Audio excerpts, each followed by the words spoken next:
How's everybody this afternoon? It's a marvelous spring day, one in a series here in New York. And I think it's appropriate that we're talking about sponsorship on the day that the Mets have their home opener at Citi Field, and a little further down the East Coast in the little town of Augusta, Georgia, they're hosting the Masters for the second time inside of 5 months. But there's a bigger sponsor event that we want to talk about, and we have a great guest to introduce you to today, and that's Ricardo Fort. We're very glad to have Ricardo with us. He, until very recently, was the VP of Global Sports and Entertainment Partnerships at Coca-Cola, and prior to that, he was the SVP Global Brand Product and Sponsorship Marketing Head at Visa, and both Visa and Coca-Cola are exceedingly active and prominent sponsors with the biggest of events. As you can see, the list of Olympics, Paralympics, Special Olympics, FIFA, UEFA, McLaren F1 team, the NFL, and beyond that, record labels, movie studios, gaming industry, and hundreds of athletes. So Ricardo's got a great sense of what's going on, and as we look toward a hopefully post-pandemic world, we look forward to his comments and insights. So Ricardo, if you could join us, I'd be happy to welcome you to our session. Thank you, Tony. Thank you, everyone at MASB for inviting me to be with you today. So, Ricardo, taking you back to your days at Visa and Coke, if I did my calculation correct today, we're about 105 days away from the opening ceremonies in Tokyo. I still see a Tokyo 2020 logo all over the place because I guess they didn't want to remake all those materials. But perhaps you can give us your perspective as to how the pandemic probably changed folks' thinking from a sponsorship standpoint about the Olympics, and what some of the top issues might be in that regard. Sure. Well, needless to say, the complexity of moving an event like the Olympic Games that has so many implications in Japan and internationally is a massive endeavor for the IOC and for the local organizing committee, and by consequence for everyone involved, including the sponsors. The biggest or the hardest work was in Japan. So both the IOC and the organizing committees, they have to do a lot of rearrangements of things, from apartments for hosting the athletes to venues that were booked for different things. And that took a good part of last year for all of them. The implications for the sponsors were not as challenging as for the organizers, because of course everybody that invests in the Olympic movement, in the Olympic Games, expects to accrue the benefits of that association in the year of the event. But for most of the international brands, because the association is a long-term association, we knew that if we were not benefiting from it last year, we were going to do it this year. The most of the work that sponsors have been through is, now that the games are going to be different, not scaled down, but different, what are going to be the most meaningful changes for each of the partners? For some of them more involved with infrastructure, it was almost irrelevant, because everything was already built. For others that are more involved with the actual execution of the event, then the implications are greater. So for Coca-Cola, for example, there are a lot of concessions. How do you serve your beverages, your products on site if you have to respect social distancing norms, if you have to avoid lines? So these are some of the conversations that my colleagues at Coca-Cola Japan and my former team here were going through the last few months. For someone like Visa that manages all the payment systems on site, if the stores of merchandising are closed, or same story, same approach as for the concessions, how do you make sure that you have contactless payments in order to fast track and also to limit physical contact in the context of commerce? So each sponsor had to go through their own rethinking of the games, but by now everything is already ready to go, and everybody's excited to finally be able to get the games happening.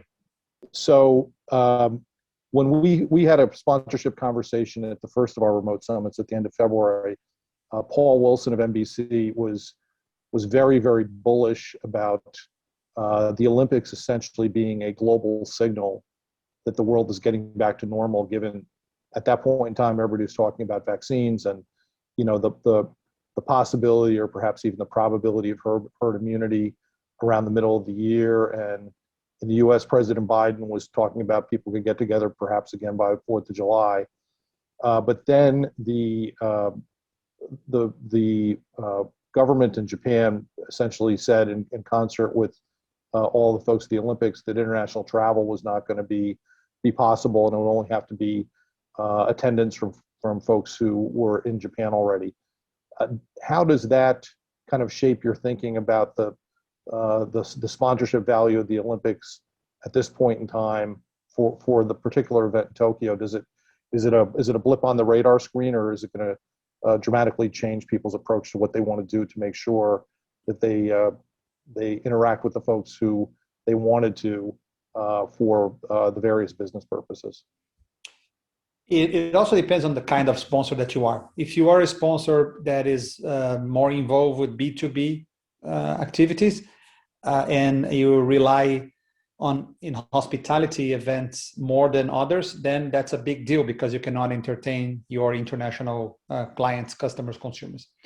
If you are a consumer brand, then it's less relevant because the vast majority of the activity, the benefits that brands get from the association, they happen internationally, no matter what's going on in the host country. So as in any other previous Olympic Games, the brands, Coca-Cola, P&G, what they're going to do is they're going to promote this globally.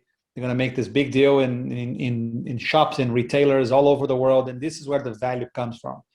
The value of hospitality for these brands is not as greater as for B2B brands, and that's just a different priority for each of the categories, different brands. But everybody cancel hospitality. At the end of the day, we had to, before the decision of the Japanese government, most companies had already canceled their hospitality programs just for precaution.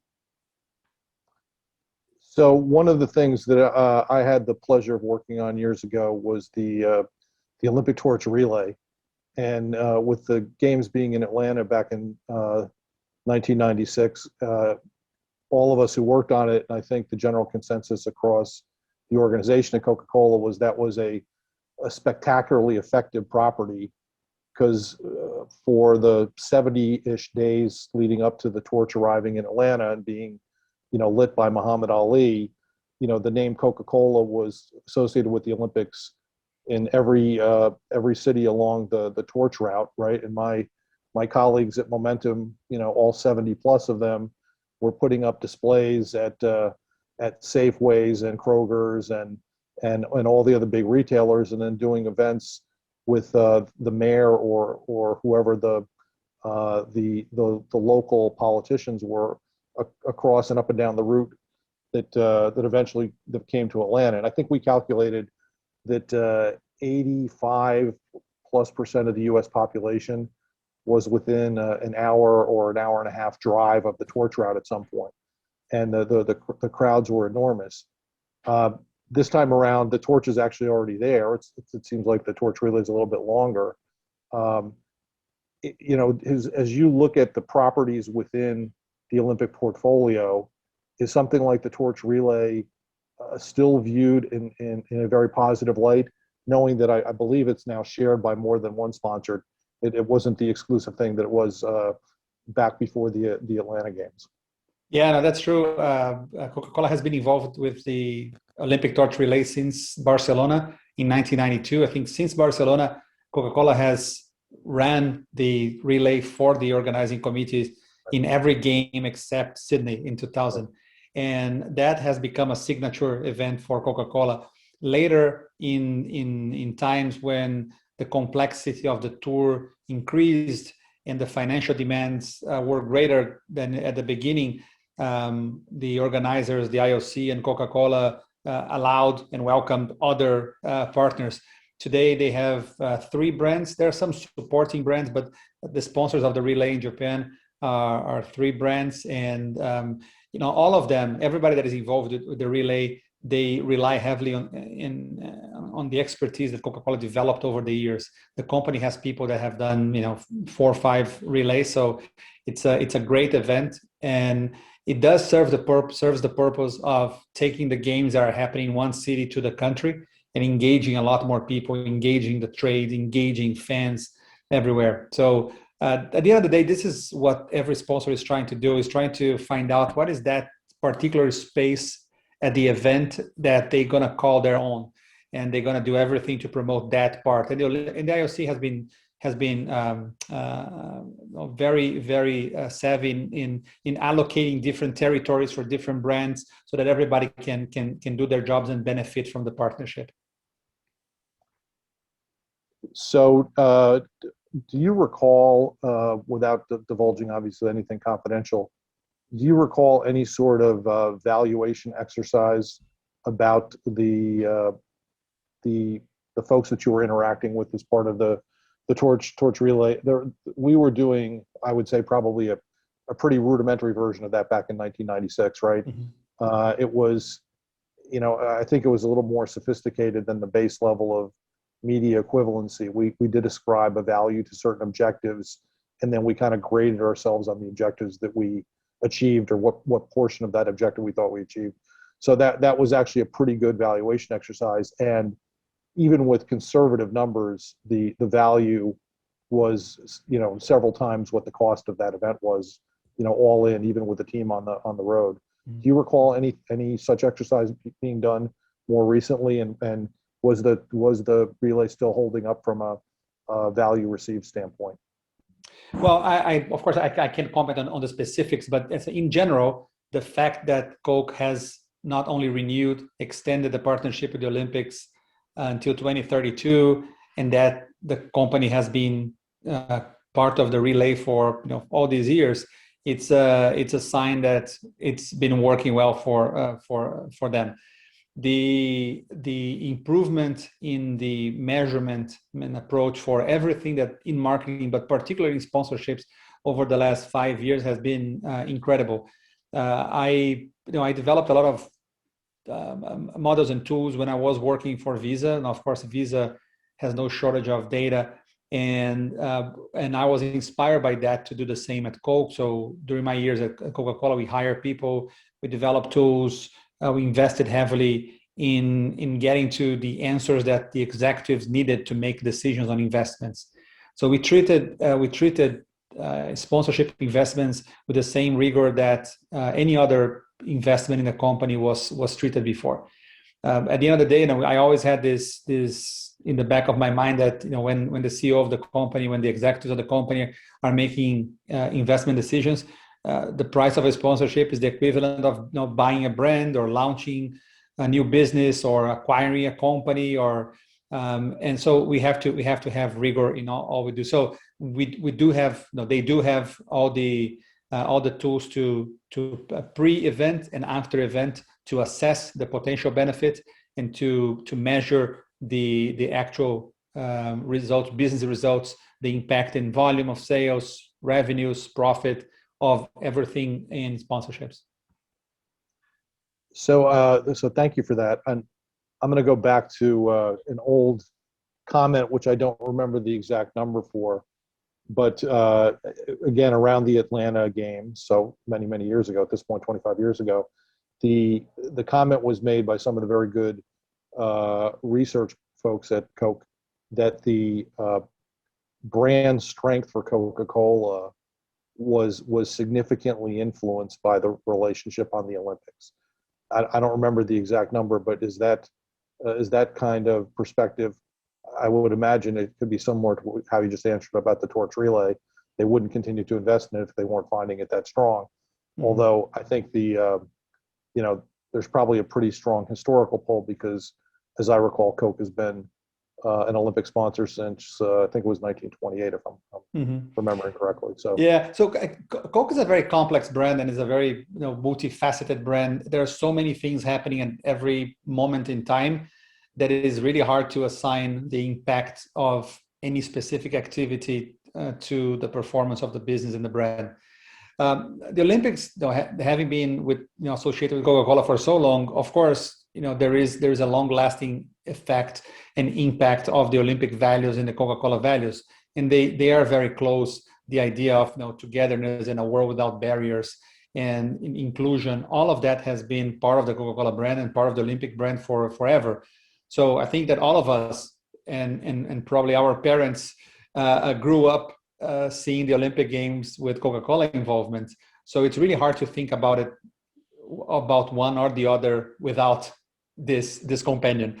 But the Olympic Games, they played a role for Coke over the years, which are specific in the values, in building love for the brand, in recruiting new consumers. So different partnerships, they have different purposes. So if you go to other sports, so here in the States, football, internationally, soccer, these are sponsorships or these are sports consumption occasions where people eat and drink a lot. So unlike the Olympics. So the Olympics, they play a different role. The consumption is very different. You may sit in front of your TV or your computer to watch the opening ceremonies or the highlights today, but you don't spend 2-3 hours watching any particular sport, unless if you're really a big fan of that. So when it comes to soccer or football, in both cases, we can the key measurement is frequency of consumption. So you get people to drink more often. In the Olympics, it's different. It's building love for the brand and recruiting new consumers. great. So this Olympics has got a few challenges from a marketing standpoint, because the next games are less than 6 months from the closing ceremonies in Tokyo. And I've had conversations with a number of folks who have done Olympic marketing for big brands, and there seems to be a pretty good dichotomy between the folks who say you should have one campaign or one marketing effort that bridges from Tokyo to Beijing, and then you have folks that are saying with almost as much conviction that you should have two separate efforts. And the folks that are arguing for the two separate efforts, they tend to say that if you're really going to do a marketing return on investment and succeed in getting a good marketing return, you really ought to have two different efforts there. What's your take on that issue? And is that conversation even the right way to be thinking about the two games within a relatively short period of time? So if you are a brand that doesn't have a lot of different partnerships or a lot of things going on, it's the easiest solution is just to take 8-9 months and do an Olympic extravaganza and promote nonstop. If you are a brand that has a lot of things going on, and so you may need to have a different approach. So between July, August, and February of 22, it's a considerable time. So I mean, some of the brands, I cannot speak for any of them, but some of the brands may choose to do other things. You have a lot of events, a lot of sports, a lot of entertainment happening during this time. You have for brands that celebrate Christmas, you have Christmas celebration, have end year celebration. If you go to other countries, you have Carnival. Now I'm Brazilian, so Carnival is always top of mind. So it really depends on where you are and which brand you are. I think that both approaches can be effective, but it depends on what you're trying to accomplish, your business objectives for that period of time. The Olympics undoubtedly is a great partnership, and it has enough content and juice for you to talk about your brands and your category for longer than that. So it's totally possible to do it. Well, it's interesting in the conversations about this. I had an old creative friend of mine that did an awful lot of work across many Coca-Cola Olympics, dating back, I think, to Calgary, the Winter Games in 1988. And his comment was, you got to be careful, because he reminded me of I would say back in the day, traditional Coke marketing calendar, where ordinarily Diet Coke was what was featured in January leading into February, and Coca-Cola, or Coca-Cola Classic as it was called way back when, that tended to be featured during the summer. So his point was, don't forget the seasonality, because you got to be seasonally appropriate. Mm-hmm. Let's maybe turn for a second in terms of back to the measurement techniques that you were talking about. As you think about it now, what sort of advancements in measurement techniques around the Olympics or around sponsorship would you be, hoping could come down the road in relatively short order? So over the last few years, there's been an incredible progress in capturing data and capturing information. On the media side is fairly simple to do, just because of the digitization of media in general. It just makes the information more accessible. So on that side, I think everybody is well covered. On the side that is not totally still there, and I'm hoping to see more in the coming years, is just the connection across all the different players in each of the industries. So if you take consumer goods, for example, correlating the consumption of a certain product based on a marketing effort, it takes information from a lot of different players, and just coordinating that and connecting that in a way that I know that kind of demographic is consuming my product from that store. So the store sharing their information, the distributor sharing their information, and so on and so forth, all the way back to the company. So that connection, it might be challenging. A lot of the work that I have done, it looked at the reports after the fact. So they are distanced from the reality for a few months. So it's really hard to take action when it comes to the consumption itself. Now we do campaigns, we test campaigns, we hope that they work, we put on the point of sale, and but if they don't, you only find out sometime later. So shortening this window from action to adjust, it's something that hopefully will happen for consumer goods. If you're a digital brand, it's easier because everything is instant. But for real stuff, for real products, packaged goods, it's just harder because of the structure of the trade and how the products get distributed. Great. You mentioned a little bit about other sports like football and football, if you will. When you think of other sports entities, and you see how they've adjusted to no fans or very few fans and the pandemic existence, do you have a sense of who may have kind of risen to the top in that regard, or do you think they all did a pretty good job, or is there anything there that stands out to you? I think you can cherry pick a couple of different good practices from different sponsors or different rights holders. So the NBA model of bringing everybody together and keeping them together for an extended period of time in a bubble and protect everyone, it was very successful. It worked really well for the NBA, for the number of people involved. That's probably impractical for other sports. Right.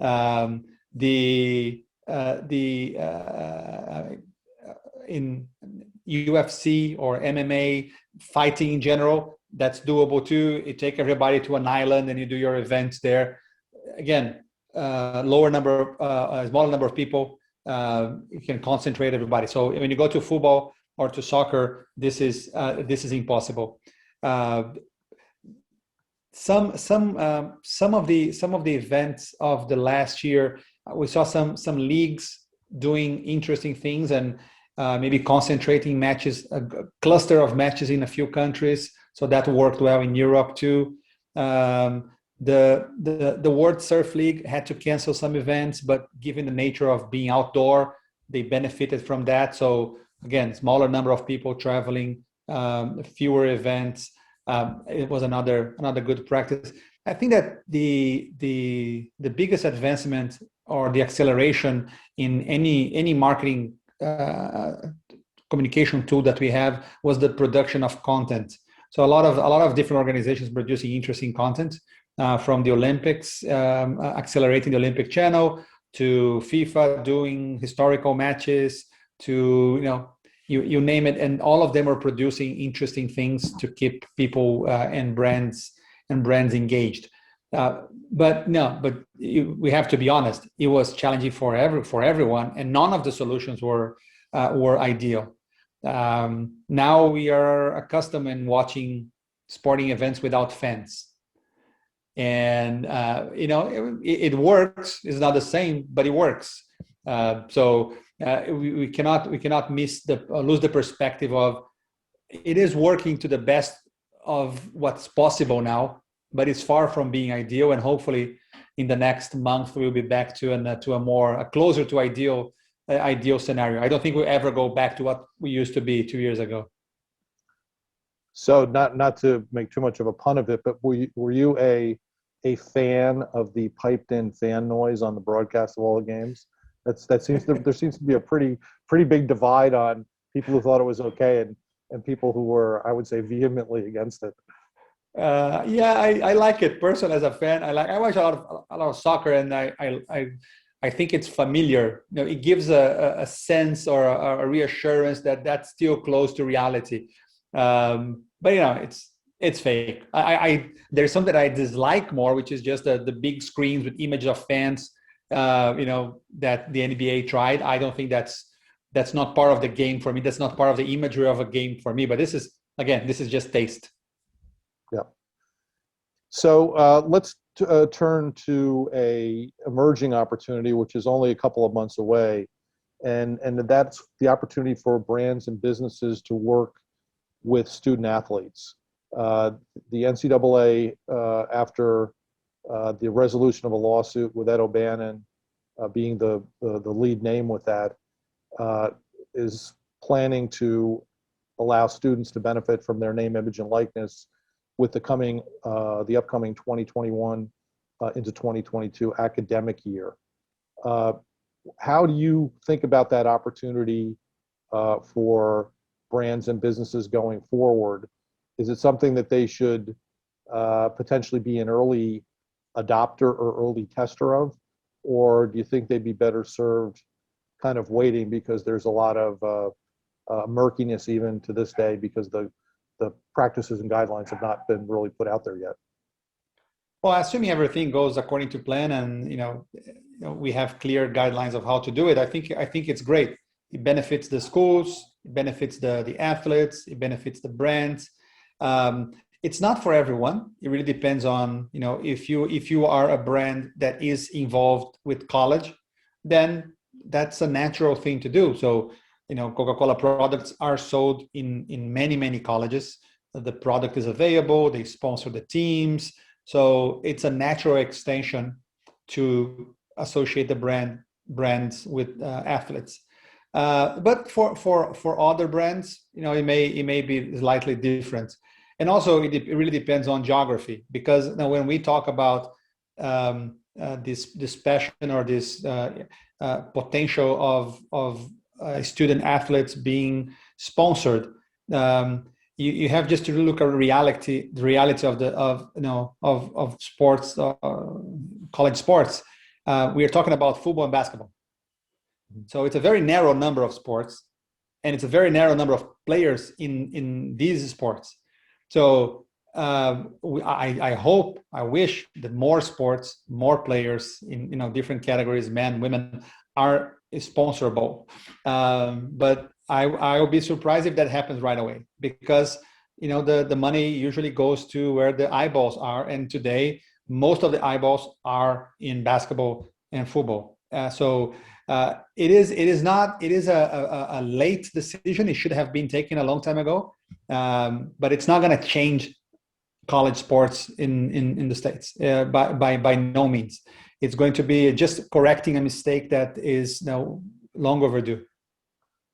So I have a slightly different perspective from you, which I'd be happy to kick around, which is, and then this is informed by our sponsorship accountability team. I was pretty surprised to find that the state of Nebraska does not have a professional team. So the citizens of the state of Nebraska are rabid, I would say, fans of Nebraska football.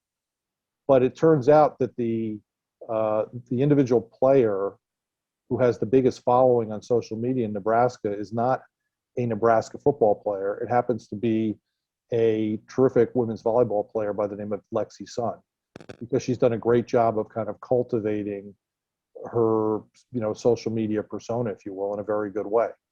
So that was a bit of a surprise. And then, up here in the Northeast, for the longest time, the UConn women's basketball program has been great.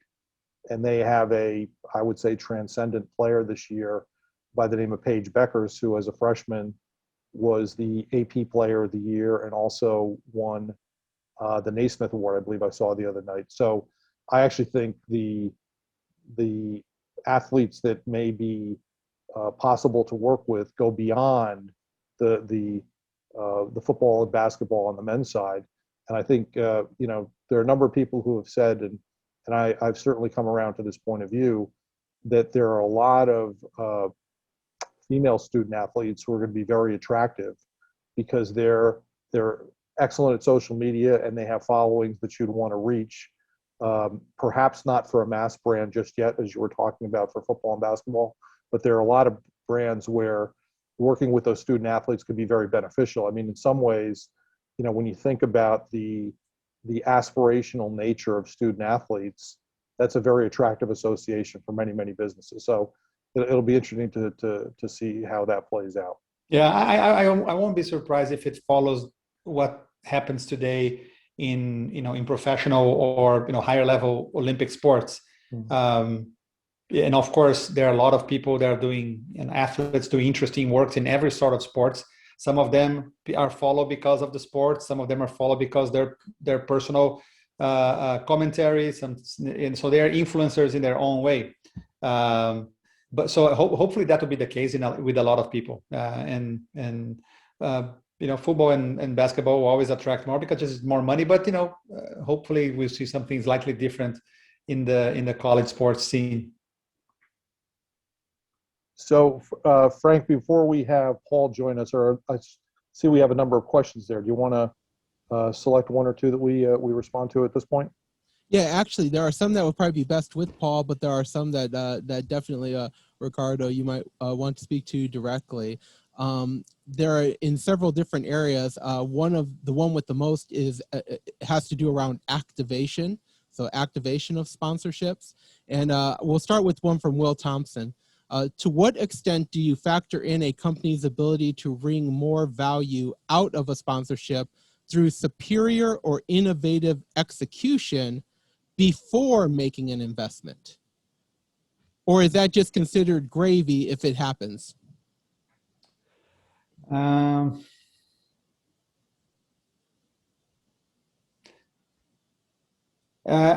don't think I understand the question. Can you maybe if Will can give me a little bit more context on this?